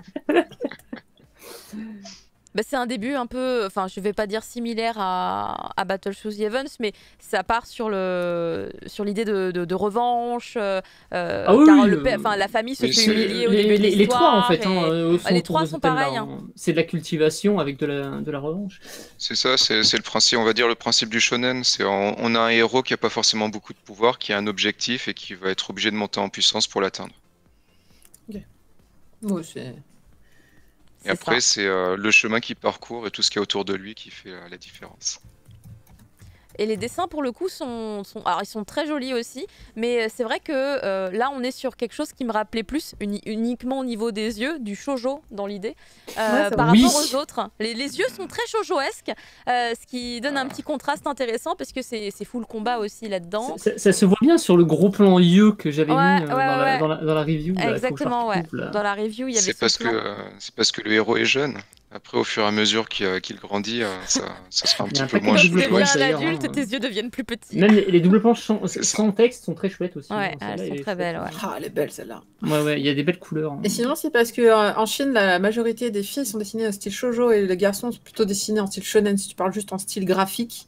Et en fait, ça mélange complètement. Si tu regardes la plupart des manhwas du coup chinois, t'as vraiment une exhaustivité de style graphique qui fait que si tu regardes juste les couvertures, certaines couvertures te font vraiment. J'ai retrouvé les shoujo eyes. Voilà, mais ça c'est parce que c'est le héros. C'est le héros, il a les yeux très shoujoesques. Voilà. Oh la maîtrise de couleur quand même. Ça rend vachement bien. C'est très beau. Non, mais les couleurs sont très bien. Il n'y a bien. rien à dire là-dessus. Franchement. C'est toujours impressionnant parce que tu sais, on lit tellement en noir et blanc. Après, quand tu vois des belles couleurs, tu es là, oh les couleurs. C'est pour ça qu'on est attiré par les webtoons aussi là. Hein, les jolies couleurs. Enfin, pas tous, il y en a quand même quelques-uns en noir et blanc aussi. Alors, une petite anecdote pour Martial Universe. Oui. Allez. Elle est toute simple, toute mignonne, mais elle fera peut-être plaisir à certaines personnes. Il y a 4 tomes qui sont sortis en Chine de Martial Universe. Oh. Et uniquement 4. C'est-à-dire que quand on sortira le 5e, on sera les premiers au monde à l'avoir adapté en bouquin. Oh. Donc, c'est-à-dire choix complet de la jaquette, de la couverture, pratiquement de tout ce qu'il y a à l'intérieur. C'est beau ça. Enfin, c'est pour un éditeur. Je lance un petit concours. Nous, on a quelques idées. Si vous avez des idées pour la jaquette ou pour la couverture, n'hésitez pas à les envoyer à Maned. Oh là là là là. Après, on verra si quelqu'un réussit à avoir une jaquette qui nous plaît. Il aura peut-être quelques surprises. Ah, ça c'est chouette. Très bonne idée. Regarde, carrément. Incroyable. Maned sur le toit du monde, let's go. Mais c'est chouette, c'est super. Mais ouais, ça va se bâtonner sec. Là, ça va péter. Pardon, je lis le chat qui est très enthousiaste. Ah, ils sont très motivés, effectivement. Oui, forcément. Ah, on sent que... C'est bien d'impliquer les gens comme ça permet de... Puis en plus, c'est bien parce que ça montre vraiment à quel point vous êtes un éditeur à taille humaine qui travaille avec en direct, etc. et qui, du coup, peut proposer des choses. On aime bien notre communauté, il faut quand même le dire. Ils sont adorables. Une petite bande de fous furieux, mais ils me font marrer tous les jours. Est-ce qu'ils étaient là à Paris Manga du coup? Ah bah il y en a un qui est venu dormir à la maison et un autre qui a passé pas mal de temps avec nous et de temps en temps certains qui venaient nous faire un coucou. Et je crois qu'ils sont sur le chat aussi tous les deux. Je sais pas si on a des très belles rencontres. On peut mettre le lien de votre Discord? Si quelqu'un veut le mettre peut-être. On dirait une version moins toxique du Furio Gang, c'est marrant. On peut mettre le lien du Discord de Maned. Il est facile à trouver, il est sur le site web par exemple. Ouais, il est sur le site, t'as le lien avec tous les autres réseaux sociaux. Merci beaucoup Papy Wojcik qui du coup a posté le lien du Discord. Et Barjo aussi, merci d'avoir... LJ Brendan promis, je bannerai pas. Moi je suis en mode... Barjo c'est un modérateur, c'est pour ça. Je suis en mode tu sais, ils étaient en train de, en fait, c'était dans le chat à mon avis sur Discord en train de dire ouais là elle dit de la merde, non là elle a tort et tout ça. Ils vont plus rien pouvoir dire, on est là. Ils sont en train de créer. Ça va plus être possible du tout. Le seul modérateur, Barjo, avec 3 O évidemment. Voilà, on peut tenir un petit peu. Et c'est pas les mêmes liens, effectivement. Il y a 3 liens différents qui ont été postés. Le jeu, c'est d'aller tester tous les 3. Je pense qu'il y en a qui ont mis des liens temporaires. Checker s'il y en a qui sont pas temporaires. Genre, il y en a un qui est infini. C'est ça, ce lien est expiré. Ce lien n'expirera jamais. Un lien dans le chat, c'est très éphémère aussi, de toute manière. C'est le temps que dure ce fil de discussion. De toute manière. Allez faire un tour sur le site, ce sera plus simple. Moi, j'ai une question. J'étais très curieuse. Je suis désolée, je reviens un peu sur ton enfant. Mais est-ce que parmi les 3... Non, vraiment, je suis très curieuse. Parmi les 3 titres, moi aussi. lequel elle a préféré? C'est BTTH. Parce que, alors pourquoi? Alors déjà dans BTTH, c'est là où il y a le plus d'humour, concrètement. Donc ça se lit vraiment très très facilement. Et ce qu'elle aime le plus, c'est qu'il y a un petit loup rouge qui sert de familier au héros au bout d'un moment. Et il est trop kawaii pour elle. Donc à chaque fois, elle le montre à ses copines, regarde, c'est lui, c'est le loup. C'est mignon. C'est trop cute. C'est vraiment trop, trop mignon. D'accord, donc c'est Battle Through the Heavens. Parce que du coup, je me suis dit, qui t'a testé, moi aussi j'ai un enfant, tu as des expériences. En plus, Cat & Geek, pour le coup, c'est vrai que c'est hyper intéressant puisque Minizang, on va l'appeler Minizang, est métissée chinoise. Donc en plus, vraiment, il y a une reconnexion aux sources de ses origines. Moi, j'arrête pas avec mon enfant. Dès qu'on voit le Pérou quelque part, je lui fais regarde mon amour, c'est le Pérou, c'est nos origines. Et il me regarde, il est tout blanc et tout. Il me fait t'es sûr? Mais oui, oui. c'est loin, mais c'est nos origines, chérie. Moi aussi, il me regarde, il me fait t'es toute blanche, maman. Oui, mais c'est loin. J'avais acheté des mangas en Chine il y a 20 ans de ça quand j'y étais allée la toute première fois. J'avais acheté tout ce que je trouvais. Mais déjà à l'époque, tu pouvais pas les lire du coup? Si, tu arrives à décoder un peu? Non, je lis pas du tout. C'est pour chinois, le plaisir de. Ouais, bah alors, personne dans ma famille sait lire. En plus, dans ma belle famille, personne ne sait lire.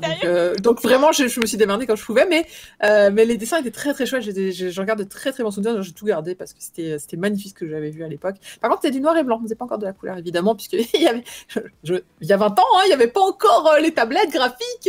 L'informatique, ça n'en était pas encore là. Donc, on était encore à gratter le papier. J'ai pas vu l'émergence de la couleur en Chine, qui est pas si vieille que ça en plus. Non, c'est pas très vieux. C'est comme le webtoon, hein. C'est des essors très récents, ouais, totalement. Oui. Totalement. Mine de rien. Et donc déjà à l'époque, il y avait de très très chouettes titres. Moi, dans ma tête, c'est vrai que quand je lis les... j'ai oublié le mot. Les Waishu, j'ai oublié le terme. Les Xianxia? Non, l'autre. Wuxia. Les Wuxia. Quand je les feuillette, quand je les lis, merci Nobu Déçu d'avoir tout de suite répondu du tac au tac. Ça me rappelle beaucoup les films en fait que je voyais même il y a très longtemps, chinois, qui étaient toujours incroyables avec des espèces d'envolées phénoménales dans des combats aériens à chaque fois. Qu'en fait je lis justement donc un wuxia, ça me ramène en fait sur mes premières expériences avec la Chine, qui sont souvent des films comme ça qui étaient très beaux déjà à l'époque, un peu différents de ce que faisait Hollywood forcément quand on est très habitué au cinéma classique hollywoodien. Tu penses à Tigre et Dragon par exemple? Par exemple, Marin des mers de Chine. Ouais, plutôt des vieux films des années 80. Tigre et Dragon, c'est trop récent. Ah non. Moi, quand je pense à des films qui datent, c'est plus quand j'avais 15 ans. C'est comme Mulan, le film à droite. 90, années 90-2000. Donc ouais, Tigre et Dragon, il me semble, c'est ça. Ah ouais, c'est ça les vieux films. Ok, d'accord. Bah pour moi, toi, tu pensais aux films avec les bruitages qui étaient désynchronisés. Genre Zou, les guerriers de la montagne magique, ce genre de truc. Voilà, c'est ça. Un seul bras les tue à tous. Enfin voilà, ce genre de classique. Tu vas un peu loin, prof. Il est très bien.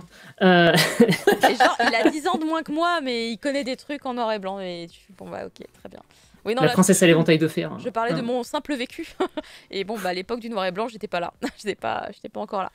Ah oui, la légende des poignards volants, très bon. Tout le monde est en train de donner ses meilleurs titres.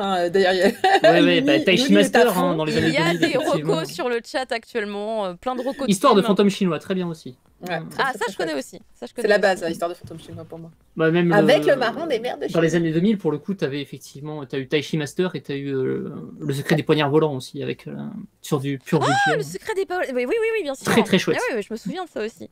Ça c'était bien. J'aimais bien le côté un peu différent des films chinois. Je me demande si c'était pas Zhang Yimou, le réalisateur. Bon, après, on n'en est pas au point où on peut reproduire ces incroyables loups dans des fumées, voilà. Ils arrivent à faire des trucs. Mon autocorrect qui me met Hitman en Hitman. Non, Hitman, c'est trop bien. Mais oui. Ah oui. J'aime beaucoup Donnie Yen. Voilà, bon, bref, c'est pas grave. Mais oui, non, il y a quand même des... Il y a des super... Enfin, je sais bien, les gens... C'était bien Zhang Yimou, le réalisateur. J'ai pas de mémoire quand même. Oh là là. Mais c'est bien que les gens aient un peu de culture chinoise, parce que bon, on peut pas, on est plutôt dans la culture américaine en Europe, et c'est vrai qu'il n'y a pas une culture chinoise qui est hyper développée, ou alors elle est très caricaturée et pas super. Mais elle a réussi quand même à se faire un chemin. Je pense qu'on a, par exemple, pour avoir ne serait-ce qu'une simple et infime connexion avec la Chine, ne serait-ce que Jackie Chan, qui je pense a du coup quand même beaucoup marqué les générations du monde entier. Donc je pense mais sur des films américains et moins sur ces films chinois qui sont meilleurs. Beaucoup moins sur ces films chinois, c'est un fait. Mais du coup, ça fait quand même une connexion avec la Chine qui moi, me semble assez évidente. Tu vois, avec la Corée qui, avec son soft power, vraiment s'incruste partout. Ouais. Jackie Chan, c'est le soft power de la Chine pour moi, tu vois. Il s'incruste. Et Donnie Yen maintenant, en fait, qui remplace un peu Jackie au fur et à mesure. Et d'ailleurs, vous êtes basé. Alors, si vous avez le droit de le dire, vous êtes basé où? Plutôt parisien ou plutôt en dehors de Paris, on va dire ça comme ça? Plutôt international. Oui, on a un traducteur qui est en Angleterre. Okay. Et après, on est vraiment disséminé de partout, quoi. Il y a Antoine qui est en Vendée, on a un lettreur qui est à Bordeaux, on a une lettreuse, on n'a jamais su si c'est comment dire au féminin, désolé. On a eu des longs débats là-dessus, qui est du côté d'Orléans. Correcteur, community manager en Ile-de-France. Je crois qu'on a un traducteur à Toulouse. Enfin, vraiment, on est très dispatché. On a une relectrice dans le Nord, un relecteur sur Lyon. Voilà.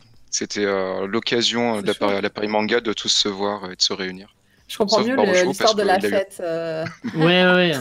Il y a dû y avoir une belle chouille, effectivement. Ah bah oui, en plus on avait Mangayo et Harry Box, que je salue, c'est des copains d'à côté, qui sont venus aussi partager la raclette. Ouais, c'était bien sympa. Ce qui donne envie de faire une raclette. Ah non, ça donne faim. On va naviguer un peu sur 2022 qui arrive donc très très rapidement. On a compris qu'on allait avoir le tome 3 de Martial Universe donc au début de l'année 2022. D'autres surprises attendent évidemment tous les fans de Maned sur cette année, puisque entre autres il y aura sans doute l'arrivée d'une nouvelle licence. Hicham. Exactement. Alors qu'est-ce que tu fais? Tu balances des images ou je raconte un petit peu? Tease, vas-y tease, et au moment où faire les devinettes, on laisse deviner le chat. Ouais, donne des indices.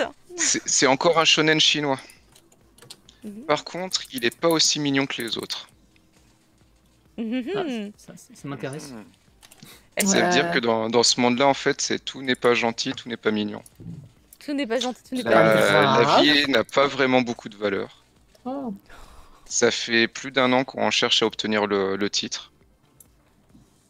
Ça vous aide pas forcément. Il y a quelqu'un qui demande si à l'origine c'est un roman ou si c'en est pas un. Oh, ça, je suis pas très bien placé pour le dire, je risquerais de te dire des bêtises. D'accord. Peut-être.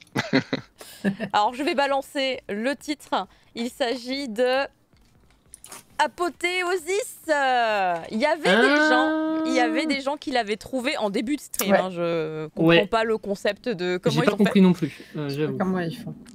Mais là, personne l'avait.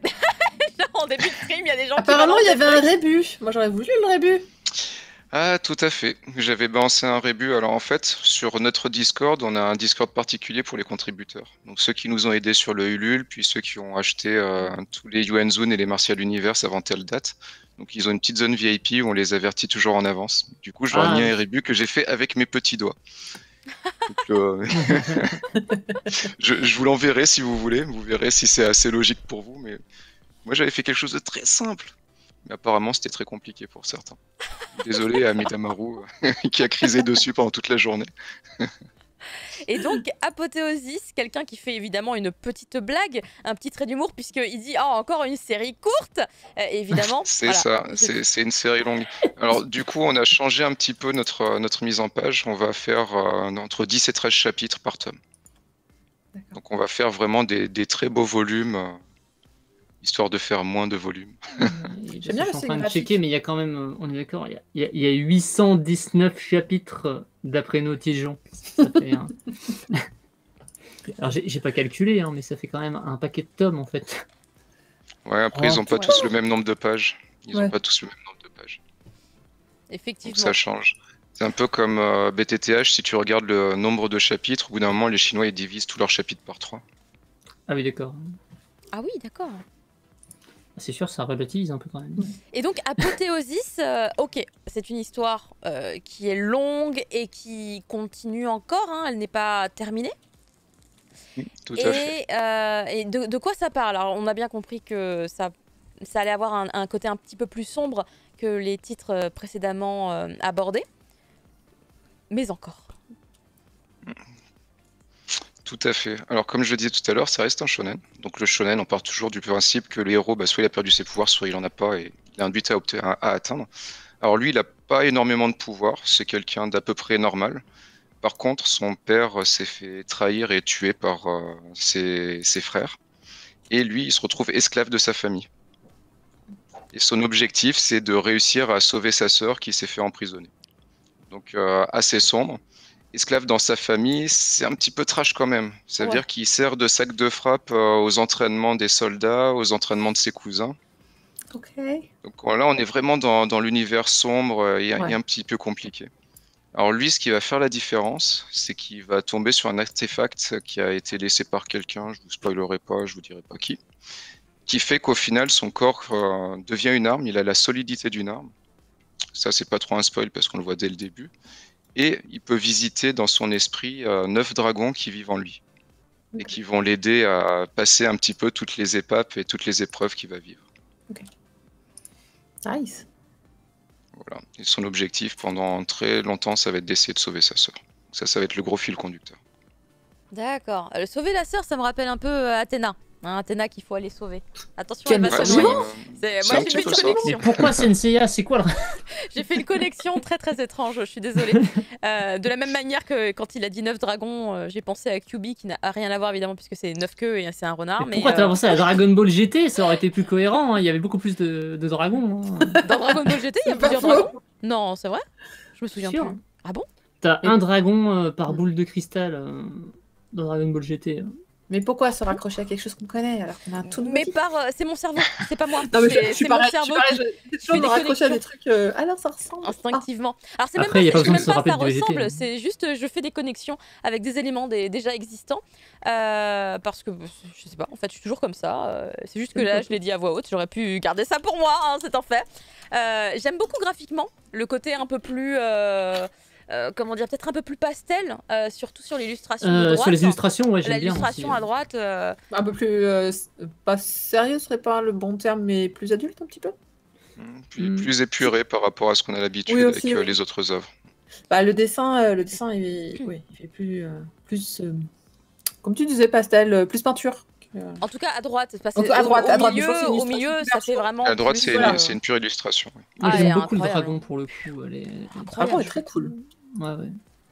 Les dragons chinois, c'est les plus beaux. J'ai une question, c'est dans une maison d'édition en Chine avec laquelle vous avez déjà travaillé?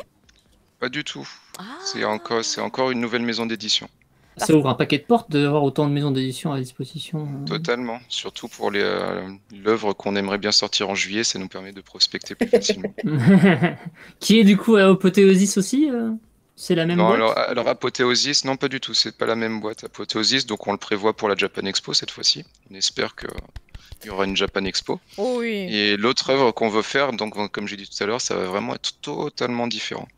Des Wuxia, comme tu dis. On en a prévu encore un, et après on va faire une pause dessus pour partir sur vraiment d'autres œuvres.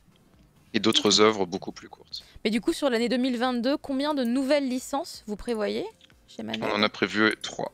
3. Donc déjà, une révélation ce soir avec Apothéosis. Si on y arrive, on a prévu 3.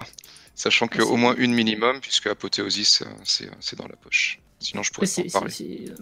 Oui, j'imagine bien. Ça fait un sacré objectif avancé parce que vous aviez prévu à la base de ne sortir qu'un seul nouveau titre par an et finalement vous en sortez 3 en 2022. Quoi. Parce que ça marche bien. Quoi. Ça marche bien. Voilà.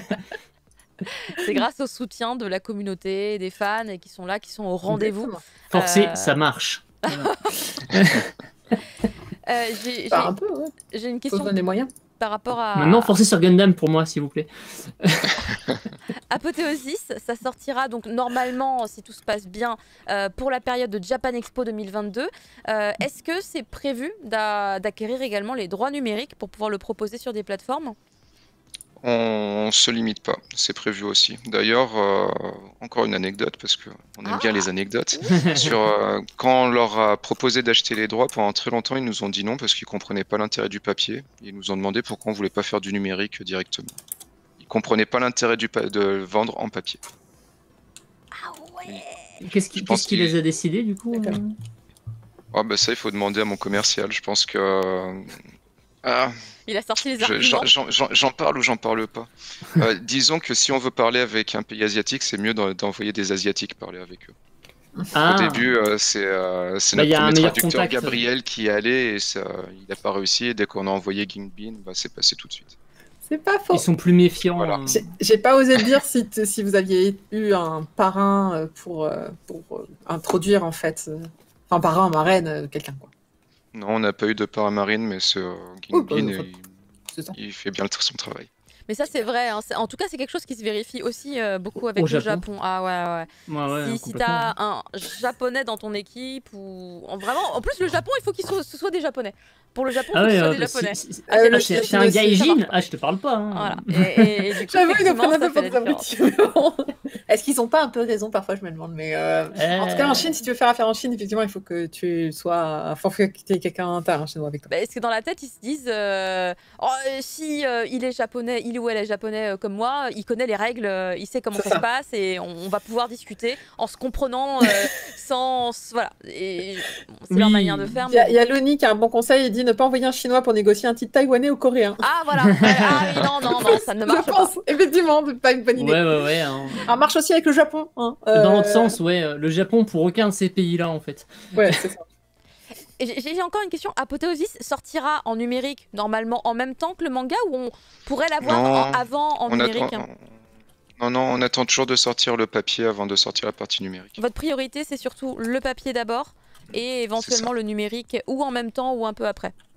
C'est ça, totalement. D'accord. Bon, une stratégie du coup différente. Je sais qu'il y a d'autres éditeurs qui font plutôt, mais c'est pour du manga, qui font plutôt l'inverse, qui essayent d'abord de sortir quelques chapitres en numérique et après il y a le manga qui arrive. Tu penses à Akata là ? Exactement, ouais. Je pense à Akata. Parce qu'il y a Nous étions adultes que j'attends là depuis un moment, qui va arriver. Mais il sort demain, non ? Bah oui. Ouais, c'est ça. Il sort demain. On en parlera vendredi dans les sorties de la semaine, bien évidemment. Voilà, évidemment. On ne rate jamais ça. Mais du coup, d'accord. Donc c'est vraiment plus le papier. Est-ce que c'était une volonté au début, en créant la société, en se disant, nous de toute façon, ce qu'on veut, c'est sortir des produits physiques ? Non, au début, on voulait vraiment faire du numérique. D'accord. On s'était dit qu'il y a un switch qui est en train de se créer petit à petit, même au niveau du monde, et que le numérique, c'est vraiment un avenir. Donc on voulait se lancer dedans, mais comme j'ai dit tout à l'heure, on n'avait pas les moyens, les connaissances, et on s'est dit derrière, bon, le papier, on aime aussi. On va faire, au lieu de faire une vingtaine d'œuvres en numérique, on va se focuser sur en papier, puis petit à petit, on a quand même réussi à passer au numérique. Ça permet des super rencontres comme par exemple avec manga.io qui du coup propose une plateforme assez ambitieuse dans le concept puisque c'est pas tout le monde qui propose un abonnement avec lequel on peut profiter dans l'intégralité d'un catalogue. C'est quelque chose que les gens recherchent énormément mais ont du mal à trouver et c'est très compliqué. Et je suis très contente de voir que pour manga.io, du coup, ça se développe beaucoup avec l'arrivée de nouveaux partenaires, de nouvelles maisons d'édition qui intègrent le projet. Donc, c'est super cool. Et donc, j'ai bon espoir de retrouver un peu plus tard Apothéosis également disponible sur manga.io, entre autres. Ce sera très cool. Est-ce qu'il y a des choses qu'il faudrait encore qu'on puisse expliquer autour de l'arrivée d'Apothéosis, puisque j'ai bien compris que les autres titres qui seraient susceptibles de sortir en 2022, comme ils ne sont pas totalement finalisés, signés, on va éviter de les aborder, voilà, pour éviter d'avoir des problèmes ou de dire des bêtises. Mais s'il y a d'autres choses qu'il faudrait dire par rapport à Apothéosis ? Je ne vois pas, non. Par contre, ce qu'on peut dire qui est encore un petit peu à côté, tout à l'heure tu as parlé de salon, j'ai pas eu le temps de rebondir dessus. On ira à la Pictasia sur Poitiers. On y sera, c'est le 12 et 13 février. 12 et 13 février 2022, vous serez à Pictasia. Exactement. En juillet, on va essayer d'aller à la Japan Expo. Et entre Japan Expo et Pictasia, pas d'autres... Alors, on doit nous contacter pour un salon au mois de mars. Pour l'instant, tant que rien n'est sûr, je dis rien, mais ce serait plus dans le centre de la France. D'accord. Parce que c'est vrai que du coup, vous allez tenter l'aventure des conventions. Je sais qu'il y a c'est déter, hein, les conventions. Il y a beaucoup de maisons d'édition, en tout cas, qui font les maisons d'édition, qui font les conventions. Je pense par exemple à Château qui en fait quand même pas mal aussi, il me semble, de conventions, fait des tournées et des tournées. Après, ça dépend des maisons d'édition, ça dépend des stratégies, évidemment. Mais c'est vrai que... C'est Nazca qui en fait pas? Je sais plus. Ah si, ils en font aussi, Nazca. Ils ont même fait un planning, tu te rappelles pas? C'était qui avait... Non, mais je me rappelle d'une petite maison qui faisait pas les conventions, justement. Parce que ça leur coûtait trop cher, en fait, c'était pas... ça valait pas le coup de le faire. Hein. En fait, ils montaient le stand. Peut-être peut-être Naban. Ah, peut-être Naban, t'as peut-être raison. Shiba peut-être aussi. Ah, Vega avait pas de stand à l'époque aussi. Ouais, mais c'est pas parce que c'est une petite maison, c'est parce que. Non, mais avant. C'était. C'était pas Dupuis. Ouais, mais c'était qu'il y avait quand même Steinkiss. Enfin, c'est pas. Ouais, mais je crois qu'il y avait un truc comme quoi ça valait. Enfin, c'était pas rentable en fait, ça valait pas le coup. Oui, je devais être là parce que effectivement, je me souviens de quelqu'un qui a dit ça, mais je me rappelle plus quelle maison d'édition. En tout cas, c'était pas mal. On me confirme que Nobudesu, Naban, on les voit pas en édition. On les voit pas en convention, Naban. Oui, oh là là, je dis quoi, on les voit pas en édition. Bon, après, c'est petit, Naban, ça vient à peine de démarrer. Mais c'est totalement la fatigue, je mélange maison d'édition et convention, ça ne va plus puisque ce n'est pas. Après, ils ont un titre à annoncer à Japan Expo, ils le feront. Hein. C'est vrai que... Oui. Bon, en tout cas, du coup, on vous retrouve à Pictasia, à Japan Expo et peut-être dans une autre convention très bientôt. On a bien aimé les conventions, je pense qu'on va se lancer un peu plus souvent dedans. C'est chouette les conventions, hein. C'est une ambiance à part. Hein. Attention, rencontrer les lecteurs, j'ai trouvé ça génial. Il y a une bonne pédagogie. Il y a beaucoup de monde, ça passe vite. Ça. Une convention où il y a moins de monde, vous allez voir que... on va s'emmerder un peu, ouais. C'est beaucoup d'efforts pour peu de résultats. Mais il faut y aller aussi, parce que bon, elles le méritent toutes. Mais c'est important, ouais. Mais en tout cas, tant mieux que vous ayez vécu votre première avec un monde de dingue, et du coup, vous avez fait certainement beaucoup de rencontres, c'était chouette. Est-ce que vous allez proposer des offres spéciales lors des conventions? Je sais qu'il y a des fois des maisons d'édition qui proposent par exemple des petits goodies en plus si vous achetez plusieurs volumes. Des marque-pages. Voilà, des marque-pages. Ça c'est la difficulté avec la Chine. C'est qu'on a voulu faire beaucoup de goodies. Du coup, on est obligé de passer par les ayants droit et ils nous ont dit bah non, on n'est pas intéressé pour en faire pour l'instant. Même des marque-pages, sérieusement, des marque-pages. C'est scandaleux parce qu'en plus, c'est un peu le marché des goodies chez eux. Enfin, c'est vraiment, ils ont un milliard de... C'est eux qui font tout au monde. Et, non. C'est un peu frustrant parce qu'ils sont vraiment capables de faire des choses extraordinaires là-dessus. Après, tu peux regarder au-delà de tout ça. Tu ne fais que leur payer des droits d'auteur pour que toi, tu fasses tout. Donc, en gros, ils gagnent de l'argent sans rien faire. Ils ont juste à dire oui et l'argent arrive. Donc, c'est pour ça qu'il faut qu'on retourne les voir avec... d'autres propositions, on va dire. Il faut qu'on travaille notre discours. Bah, je vous souhaite de pouvoir faire des petits goodies et tout parce que c'est vrai que c'est sympa. C'est chouette en général. Mais surtout, vous avez certainement plus de choix, on va dire, que quand vous travaillez avec des Japonais où là c'est très fermé. Bon, à part un petit stylo de temps en temps, on n'a pas grand chose. Alors là, avec des Chinois, j'espère que vous pourrez vous éclater un petit peu. En plus, graphiquement, c'est sublime, donc ce serait vraiment dommage. On veut le loup en peluche. Je n'ai pas lu la série, mais... On veut un pinceau de calligraphie offert avec le tome. Moi, je veux l'épée de Xiao Yan. C'est pas mal ça aussi. Ça, c'est ce qu'on appelle de l'ambition. T'imagines? Voilà le tome et voilà l'épée. Ça. Écoute, alors, c'était pas... J'en ai, moi, des épées, elles viennent toutes de Chine, effectivement. C'était pas Glénat qui avait offert une Dragon Slayer en marque-page métallique il y a quelques temps. Non, oui, pour Berserk. Oui, pour Berserk. Oui, c'est la Dragon Slayer, elle s'appelle l'épée.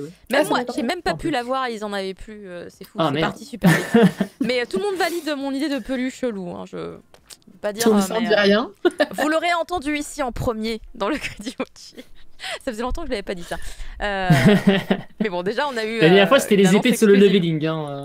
Oui. Non, parce que des fois, on fait des suggestions et des mois plus tard, on se dit Voilà, c'est cool et ça nous fait plaisir parce qu'on se dit maintenant on peut le voir en vrai, profiter vraiment du goodies, etc. Et les gens valident le pinceau également. Décidément, il y a trop de bonnes idées qui sortent de cette émission. La peluche et le pinceau, c'est noté.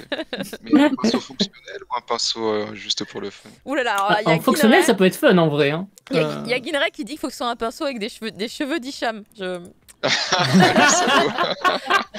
c'est pas nous, déjà, ça vient du chat.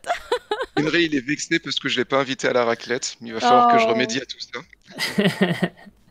La Turquie fait des miracles, t'inquiète. C'est pas faux. Oh mon dieu.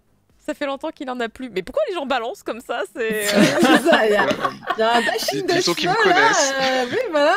Ils sont contents. Mais c'est mieux comme ça, non? Ça fait pas... Moi, je trouve que c'est très bien. Bah oui, j'étais pas choquée en tout cas. Bah non, merci. Personne en fait ici, à part les gens qui veulent Non mais je jouer les connais, ils sont jaloux. Voilà. Oh mais qu'est-ce qu'il raconte? Je vais pas tout répéter parce qu'il y a quand même des trucs qui sont dits. Mais c'est la team du Discord, c'est évident. En tout cas, on peut dire que vous avez une belle communauté, hein, parce que franchement, ils sont au taquet. Venez sur notre Discord pour vous marrer avec nous. Alors, on va remettre le lien du Discord, je vous fais confiance pour ça. Et n'hésitez pas, ils ont l'air adorables. Par contre, si vous n'avez pas de cheveux, je vous préviens, ils sont un peu taquins. Mais si vous êtes fan de One Punch Man, peut-être qu'ils vous accueillent. Oui, exactement. Ah, il y a un petit côté, effectivement. Écoute, les arts martiaux, l'alopécie, voilà, hein, la totale. Hein. On fait plus de conneries sur le Discord, ils nous préviennent quand même, tu vois. Et voilà. Attention, on sait jamais. En tout cas, on arrive à la fin de cette entrevue avec cette très sympathique annonce exclusive. Merci encore pour la révélation d'Apothéosis, que d'ailleurs nous avons tweeté sur nos réseaux sociaux, les réseaux sociaux du Cri du Mochi. N'hésitez pas évidemment à partager la bonne parole en allant RT le tweet, ce que je m'empresse de faire parce que c'est bien et que c'était une excellentissime nouvelle. Sauf qu'évidemment, je ne retrouve pas le tweet puisque je pense que je n'ai pas été taguée, mais j'irai le chercher tout à l'heure et je le partagerai. Merci encore Hicham d'avoir été avec nous, c'était super cool. Pas de quoi, c'était avec plaisir. Merci beaucoup, c'était très chouette. Un plaisir partagé ce soir. À très bientôt et bien évidemment bon courage pour la suite. On a hâte d'avoir les prochaines nouvelles. Je vais sûrement acheter la suite des Yuan Zone du coup. Et voilà. Une review à venir. On me dira si ça valait le coup d'avoir les deux ensemble. Écoute, après le tome 1, peut-être une review plus loin. Alors, où on en est? On a perdu Hicham. Hein. Où il est déjà parti? Il est parti. Il est parti vite. Très bien. Ah bah écoute. Tu lui dois une review maintenant. Mais moi c'est pas grave, ça me dérange pas. On n'a pas eu le temps de dire. C'est comme ça. Tu feras une review. On le fait des fois de faire genre 10 tomes plus tard où ça en est. Ouais, c'est vrai qu'on le fait. Ouais, sur des séries longues, ça s'appelle des zooms. Je crois. Des connexions violentes, oui, il y a peut-être des Il y a peut-être des décos d'un coup. Bah, en fait, c'est bien parce que. Enfin, c'est bien, non. Désolé, j'étais prêt à cliquer et il a dit. C'est ça, c'est la connexion qui a dit oh, faut aller se coucher là maintenant. Parce que moi, j'étais prête à appuyer aussi, j'étais en mode. Et il est plus là. C'est passé. Oups là. En général, on dit au revoir un peu plus délicatement quand même. On dit pas bon bah salut, il est parti. Qu'est-ce qui s'est passé? Et surtout, ça faisait vraiment. Tu sais, il te laisse dans le. Bon bah, tu feras une review. Il y a plus de personne et du coup tu dis d'accord. Qu'est-ce qu'on pourra faire? On pourra pas aller au-delà. Voilà, en tout cas c'était hyper cool, on a passé un très bon moment, super ambiance avec la commu incroyable. Vraiment très cool. Ah ouais, ils sont déter. Hein. On a bien rigolé. Ouais non, franchement c'était très cool et maintenant je suis totalement charmée par cette idée de loup que j'ai même pas lu le truc, mais je veux le loup en peluche, mais je l'ai pas lu. Voilà, je l'ai pas encore lu. Je me suis fait hyper par sa fille en fait et elle ne le sait même pas. Incroyable. On va pouvoir continuer l'émission et passer maintenant aux reviews.